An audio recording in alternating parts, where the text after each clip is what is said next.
పూరా లోకల్. నమస్తే, welcome to పూరా లోకల్. బీఆర్ఎస్ అధినేత కేసీఆర్ సతీమణి శోభ ఎమ్మెల్సీ కవిత నివాసానికి వెళ్లారు. బుధవారం రాత్రి జరిగిన అల్లుడు అనిల్ పుట్టినరోజు కార్యక్రమానికి ఆమె హాజరయ్యారు. ఈ సందర్భంగా శోభ కవితకు ప్రత్యేకంగా కొన్ని సూచనలు చేసినట్లు బీఆర్ఎస్ వర్గాలు తెలిపాయి. కొద్ది రోజులు నిదానంగా ఉండాలని, అన్ని సర్దుకుంటాయని చెప్పినట్లు పార్టీ వర్గాలు పేర్కొన్నాయి. బీఆర్ఎస్ నేతలు హరీష్ రావు, సంతోష్ అవినీతి అనకొండలని, వారి వల్లే కేసీఆర్కు అవినీతి మరక అంటిందని 10 రోజుల క్రితం కవిత చేసిన ఆరోపణలు సంచలనం సృష్టించాయి. పర్యవసనంగా ఆమె పార్టీ నుంచి సస్పెన్షన్కు గురైన సంగతి అందరికీ తెలిసిందే. కల్వకుంట్ల కుటుంబంలో తీవ్ర విభేదాలు తలెత్తాయని రాజకీయ వర్గాల్లో ప్రచారం జరిగింది. తదనంతరం కేసీఆర్తో కేటీఆర్, హరీష్ రావు పలుమార్లు భేటీ అయ్యారు.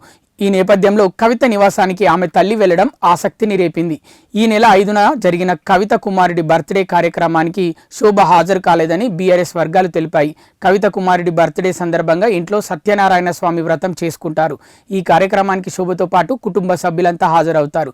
అయితే ఈసారి అలా జరగలేదు. పార్టీ వ్యతిరేక చర్యలకు పాల్పడుతున్నారని పేర్కొంటూ ఈ నెల 2న కవితను బీఆర్ఎస్ అధినేత కేసీఆర్ పార్టీ నుంచి సస్పెండ్ చేశారు.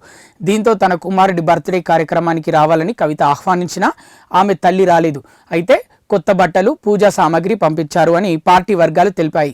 ఇవి ఇప్పటి వరకు ఉన్న అప్డేట్స్. మరిన్ని అప్డేట్స్ కోసం చూస్తూనే ఉండండి పూరా local, your choice for local voice.